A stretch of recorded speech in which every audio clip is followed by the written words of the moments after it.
नमस्कार दोस्तों, एक बार फिर से आप सबका स्वागत है आपके अपने YouTube चैनल में।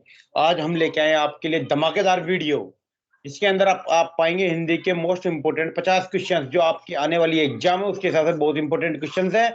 आप इस वीडियो को देखना ना भूलें और वीडियो के अंत तक बने रहें। यदि आपने अभी तक हमारे इस यूट्यूब चैनल को सब्सक्राइब नहीं किया, सब्सक्राइब करें। यदि आपने अभी तक इस वीडियो को शेयर नहीं किया, अपने दोस्तों को ज्यादा से ज्यादा शेयर करें। आपकी जो एग्जाम है उसके अंदर ये इंपॉर्टेंट क्वेश्चन है, बहुत ये इतने ज्यादा इंपॉर्टेंट क्वेश्चन है जो आपके एग्जाम में आएंगे ही आएंगे। चलिए शुरुआत करते हैं आज की इस वीडियो की। आज की इस वीडियो की शुरुआत करने से पहले मैं आपको बता देना चाहता हूं जो आपकी एग्जाम है उसके हिसाब से बहुत महत्वपूर्ण क्वेश्चन है। चलिए आज का पहला क्वेश्चन है आपका, कामदेव के लिए सही पर्यायवाची वाले शब्दों की पंक्ति को चुने। कामदेव के लिए सही पर्यायवाची वाले शब्दों की पंक्ति को चुने। 4 ऑप्शन दिए गए हैं आपके। ए अनंग, बी मर्दन मनोज, दूसरा दिया है अनंग मदन मनोज, तीसरा दिया है आपके अनंग मदन मनोज, चौथा दिया है अनग मर्दन मनोज। तो आपका राइट आंसर जाएगा यहाँ पे Anang Madan Manoj. Option number C इस क्वेश्चन का राइट आंसर होगा। अगला क्वेश्चन है आपका क्वेश्चन नंबर 2। क्वेश्चन नंबर 2 है आपके सामने, मारुति शब्द का पर्यायवाची शब्द है। मारुति शब्द का पर्यायवाची शब्द है। मारुति शब्द जो भगवान हनुमान जी के लिए बोला गया है, तो यहाँ पे मारुति शब्द का पर्यायवाची शब्द कौन सा होगा? ऑप्शन नंबर ए कपीश्वर। कौन सा होगा? ऑप्शन नंबर ए कपीश्वर। अगला क्वेश्चन है आपका, पाहुना का पर्यायवाची है। किसका? पाहुना का पर्यायवाची होगा। पाहुना जैसे अपने देशी भाषा में बोलते हैं अतिथि, मेहमान, आगंतुक। पाहुना का पर्यायवाची क्या होगा यहाँ पे? अतिथि। क्या होगा? अतिथि। अगला क्वेश्चन है आपका, इनमें से मार किसका पर्यायवाची है? इनमें से मार किसका पर्यायवाची होगा? जो मार शब्द है, मार शब्द दिया गया है आपको, क्यों मार शब्द किसका दिया गया है? अनंग का। किसका दिया गया है? अनंग का। अगला क्वेश्चन है आपका, द्वार पर्यायवाची है। द्वार किसका पर्यायवाची है दोस्तों? तो द्वार पर्यायवाची है ना, द्वार का मतलब खोलना, पट। क्या होगा? पट, दरवाजा। ये द्वार शब्द का पर्यायवाची है। अगला, कलुषित शब्द के लिए उपयुक्त विपरीतार्थक शब्द क्या है? कलुषित शब्द के लिए उपयुक्त विपरीतार्थक शब्द क्या है? जो कलुषित शब्द है उसके लिए क्या होगा? निष्कलंक। जो कलुषित को एक तरह से दूषित भी कह सकते हैं अपन। दूषित शब्द के लिए पर्यायवाची क्या होगा? निष्कलंक। प्राची शब्द का विपरीतार्थक शब्द है। प्राची शब्द का विपरीतार्थक शब्द है, यानी विलोम शब्द पूछा गया है आपको प्राची का। प्राची का विलोम शब्द क्या होगा? प्रतीची। क्या होगा? प्रतीची। दोस्तों मैं आपको बताना चाहता हूँ, प्राची शब्द का विपरीतार्थक क्या होगा? परिची होगा। और प्रतीची का अर्थ होता है पश्चिम। प्रतीची का अर्थ क्या होता है? यहाँ पे पश्चिम होता है। अगला शब्द है आपका, निम्नलिखित शब्दों में से कौन सा शब्द अनेकार्थी नहीं है? इनमें से ऐसा कौन सा शब्द है जिसके एक से अधिक अर्थ नहीं निकलते हैं? 4 ऑप्शन दिए गए हैं आपके सामने। ए कनक, बी अनंत, सी महावीर, डी हत्या। जो अनेकार्थी शब्द कौन सा नहीं होगा यहाँ पे? ऑप्शन नंबर डी हत्या। हत्या क्या होता है? अनेकार्थी शब्द नहीं होता है। क्वेश्चन नंबर 9, अभिराम अभिराम शब्द युग्मक का क्या अर्थ है? अभिराम अभिराम शब्द युग्मक का क्या अर्थ है? दोस्तों यहाँ पे पूछा गया अभिराम अभिराम की, तो अभिराम से मतलब होता है यहाँ पे सुंदर, और अभिराम से होता है जिसके ऊपर विराम ना लग सके, लगातार। क्या जाएगा? सुंदर और लगातार। ऑप्शन नंबर डी इसका राइट आंसर होगा। क्वेश्चन नंबर 10, दुर्बोध शब्द किसके लिए वाक्यांश है? दुर्बोध शब्द के लिए वाक्यांश क्या होगा? 4 ऑप्शन दे रखे हैं आपके सामने। जो कठिनाइयों में समझ में आता हो, वह मार्ग जो चलने में कठिनाई पैदा करता हो, जिसमें खराब आदतें हो, जिसका मापना कठिन हो। तो यहाँ पे क्या अगर दुर्बोध का क्या होगा? जो कठिनाइयों में समझ में आता है। जो कठिनाइयों में समझ में आता है। अगला क्वेश्चन है आपका, उपकृत शब्द के लिए उपयुक्त वाक्यांश है। उपकृत शब्द के लिए उपयुक्त वाक्यांश है। उपकृत जिसके ऊपर किसी का उपकार हो। उपकृत का मतलब जिसे मैंने आपके ऊपर उपकार किया, उसी प्रकार से किसी के ऊपर क्या हो? उपकार हो। ऑप्शन नंबर सी उपकृत। निम्न में से किस शब्द की वर्तनी शुद्ध है? निम्न में से किस शब्द की वर्तनी शुद्ध है? यहाँ पे वर्तनी शुद्ध के बारे में बात की गई है। तो शुद्ध वर्तनी किसकी होगी? नुपुर की। किसकी होगी? नुपुर की। अगला क्वेश्चन है आपका, कौन से विकल्प में दोनों शब्दों की वर्तनी शुद्ध है? कौन से विकल्प में दोनों शब्दों की वर्तनी शुद्ध है? ए अर्पण, बी ए आहार, आहार, अभिषेक, अग्नि और आकांक्षा, अध्ययन और आक्षादान। क्योंकि अर्पण और आहार दोनों शब्दों की वर्तनी क्या होगी? यहाँ पे शुद्ध होगी।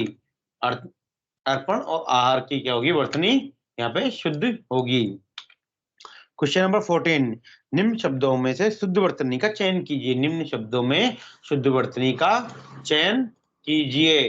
तो यहाँ पे जो दिया गया आपको उच्चारण, जो उच्चारण होगा, किसी को बोलना होता है, क्या कहलाता है? उच्चारण कहलाता है। उच्चारण शब्द का क्या होगा? वर्तनी बिल्कुल शुद्ध होगी। ऑप्शन नंबर डी, उच्चारण। अगला क्वेश्चन है आपका क्वेश्चन नंबर 15, निम्नलिखित शब्दों में से शुद्ध वर्तनी का चयन कीजिए।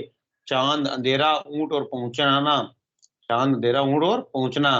तो यहाँ पे सही वर्तनी किसकी होगी? अंधेरे की। किसकी होगी? अंधेरे की। अगला क्वेश्चन है आपको निम्न में से अशुद्ध वर्तनी वाला विकल्प चुनिए।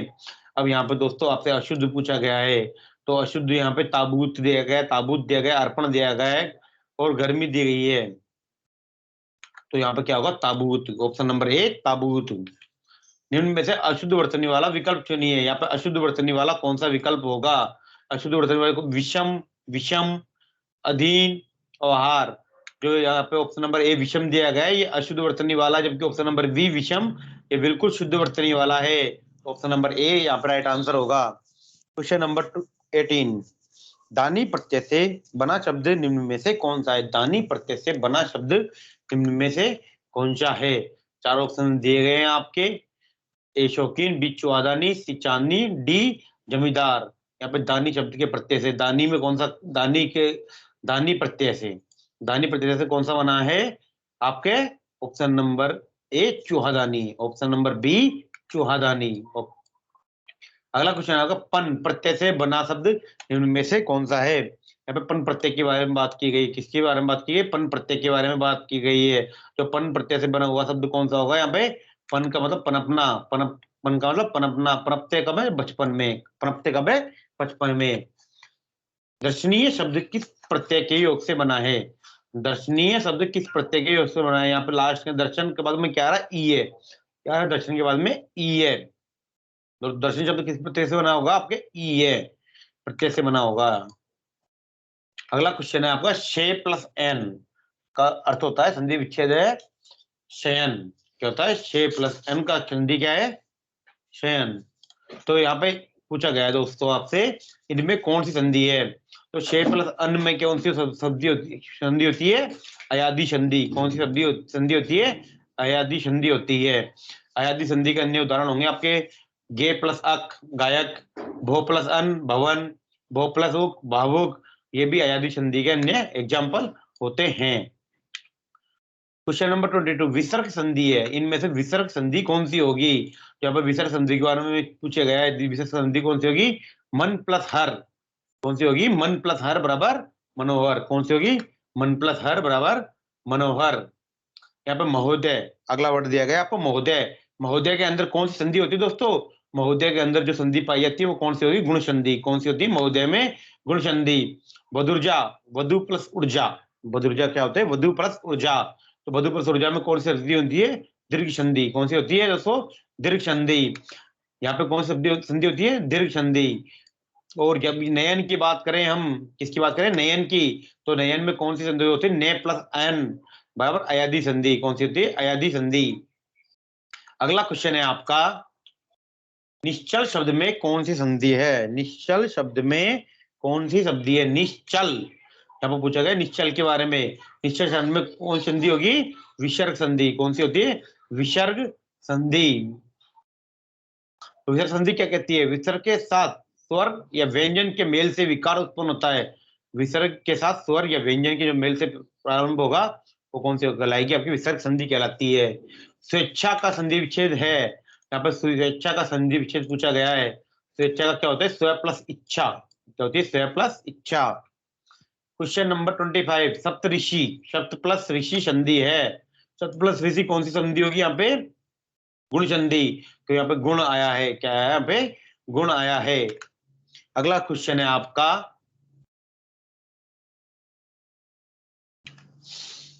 अन्न प्लस जल में कौन सा समास है? अन्न और जल में कौन सा समास है? और अन्न और जल में यहाँ पे द्वंद्व समास है। कौन सा समास है? द्वंद्व समास है। बखूबी में कौन सा समास है? अगला क्वेश्चन है, बखूबी में कौन सा समास है? यहाँ पे अव्ययी भाव क्या होगा? अव्ययी भाव समास होगा बखूबी में। देशांतर में कौन सा समास है? जो देशांतर की बात की गई दोस्तों, क्या उसकी बात की गई? देशांतर की। देशांतर में कौन सा समास होता है? तत्पुरुष। कौन सा होता है? तत्पुरुष। अगला क्वेश्चन आपका, अनंत में कौन सा समास है? अगला क्वेश्चन पूछा गया, अनंत में कौन सा समास है? दोस्तों अनंत में भी तत्पुरुष समास होगा। कौन सा होगा? तत्पुरुष समास होगा। अगला क्वेश्चन, आंखें फेर लेना मुहावरे का अर्थ है। आंखें फेर लेने मुहावरे का अर्थ है। आंखें फेर लेने का मतलब जिस प्रकार से इंसान का व्यवहार चेंज होता है, उसी प्रकार से पहले जैसा व्यवहार न होना। क्या होगा? पहले जैसा व्यवहार न होना। दिए गए विकल्पों में से आंखों में धूल झोंकना मुहावरे के अर्थ का सही विकल्प चयन कीजिए। यहाँ पे आपको आंखों में धूल झोंकना का करना है। आंखों में धूल झोंकना मतलब सरेआम धोखा देना, जो सरेआम धोखा देना। क्वेश्चन नंबर 32, निम्नलिखित मुहावरे और उसके अर्थ के गलत युग्म को पहचानिए। निम्नलिखित मुहावरे उसके गलत युग्म को पहचानिए।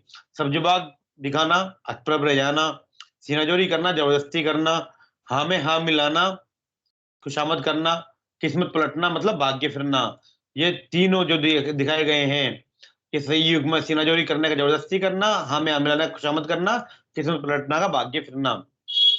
एक सब्जवाग दिखाना का क्या होगा? हथप्रभ रह जाना। ये गलत है। तो सब्जवाग दिखाना का मतलब होता है आपको झूठी आशा देना। क्या होगा? झूठी आशा देना। ऑप्शन नंबर ए राइट आंसर होगा। अकृत और शून्य के लिए उपयुक्त शब्द क्या है? अकृत और शून्य के लिए उपयुक्त शब्द क्या है आपका? जो अकृत और शून्य के लिए होगा नल और वॉइड। क्या होगा? Null and void. Question number 34, निम्नलिखित वाक्यों में से कौन सा वाक्य सटीक है? शेर को देखकर वह भयभीत हो गया, शेर को देखकर वह बेहोश हो गया, शेर को देखकर होश भाग गया, शेर को देखकर उसके होश उड़ गए। यहाँ पे सही आंसर जाएगा शेर को देखकर वह भयभीत हो गया। क्या आ जाएगा? शेर को देखकर वह भयभीत हो गया। क्वेश्चन नंबर 35, निम्नलिखित में से शुद्ध वाक्य का चयन कीजिए। निम्नलिखित में से शुद्ध वाक्य का, आपको यहाँ शुद्ध वाक्य का चयन करना है। मैंने अपने गृह कार्य कर लिया है, मैंने अपना गृह कार्य कर लिया है। यहाँ पे देख लीजिए दोस्तों, मात्रा में अंतर है। Option number B is right answer. निम्नलिखित में से कौन सा वाक्य सटीक है? यहाँ पे सबसे सटीक वाक्य के बारे में पूछा गया है। सबसे सटीक वाक्य के बारे में पूछा गया। चार ऑप्शन आपके, मेरे घर के पास एक हलवाई की दुकान है, मेरे घर के पास एक हलवाई की दुकान स्थित है, मेरे घर के पास एक हलवाइयों की दुकान स्थित है, मेरे घर के पास हलवाई की दुकान स्थित है। यहाँ पर हलवाई की दुकान स्थित है। निम्नलिखित वाक्यों में से कौन सा वाक्य अशुद्ध है? यहाँ पर अशुद्ध वाक्य के लिए पूछा गया दोस्तों। अशुद्ध वाक्य कौन सा होगा?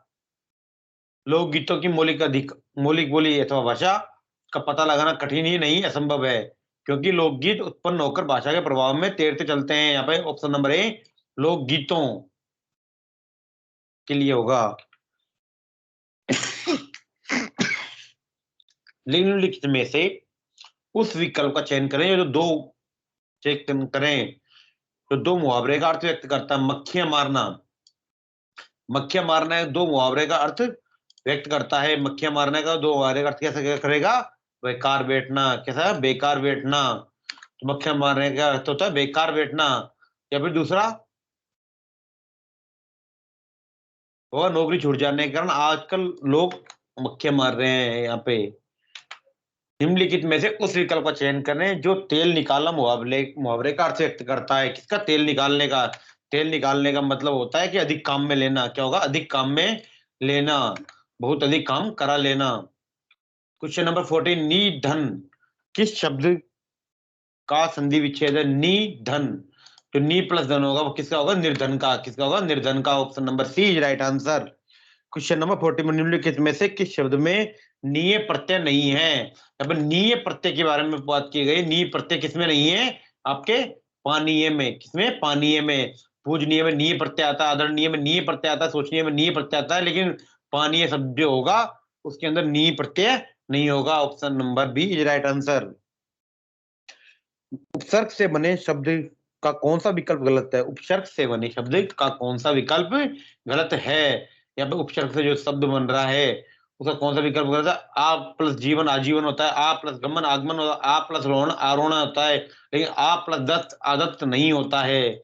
उपसर्ग से बना शब्द आदत्त नहीं होगा। सहयोग में कौन सा उपसर्ग है? अगला क्वेश्चन पूछा गया आपसे, सहयोग में कौन सा उपसर्ग है? सहयोग में सह प्लस योग होता है। क्या होता है? सह प्लस योग होता है। Option number B is right answer. अधोमुखी में कौन सा उपसर्ग है? अधोमुखी में कौन सा उपसर्ग है? अधोमुखी में अधः प्लस मुखी। क्या होता है? अधः प्लस मुखी। Option number A is right answer. सदा प्लस एव की संधि क्या होगी? सदा प्लस एव की संधि क्या होगी? सदैव। क्या होगी? सदैव। बच्चा बिस्तर पर सो रहा था। बच्चा बिस्तर पर सो रहा था, वाक्य का भाववाच्य कीजिए। यहाँ पर भाववाच्य करना है। बच्चा द्वारा सोया जाता है, बच्चे ने सोया, बच्चा द्वारा बिस्तर पर सोया जा रहा है, बच्चे द्वारा बिस्तर पर सोया जा रहा था। बच्चे खेलेंगे का क्रमवाच्य क्या होगा? बच्चे खेलेंगे वाक्य में क्रमवाच्य क्या होगा? बच्चों से खेला जाएगा। क्या जाएगा? बच्चों से खेला जाएगा। निम्नलिखित प्रश्न में दिए गए वाक्य के लिए एक शब्द चुनिए। यहाँ पर दिए गए वाक्य के लिए एक शब्द चुनना। जल में विचरण करने वाला, जल में विचरने वाला क्या कहलाएगा आपका? जलचर। क्या कहलाएगा? जलचर। Option number A is right answer. बहुत से रूप धारण करने वाला के लिए एक शब्द बताइए जो बहुत से रूप धारण करेगा। वो क्या कहलाएगा आपके? बहरूपिया। क्या कहलाएगा? बहरूपिया। बहरूपे क्या करता है? बहुत से रूप धारण करता है। इनमें शुद्ध शब्द कौन सा है? इनमें से शुद्ध शब्द कौन सा है? शुद्ध शब्द कौन सा होगा? ऑप्शन नंबर डी सारांश। कौन सा होगा? ऑप्शन नंबर डी सारांश। दोस्तों आज के लिए इतना ही, धन्यवाद। जय हिंद। बने ले रहिए हमारे साथ। यदि अभी तक आपने हमारा चैनल सब्सक्राइब नहीं किया, सब्सक्राइब करें, शेयर करें।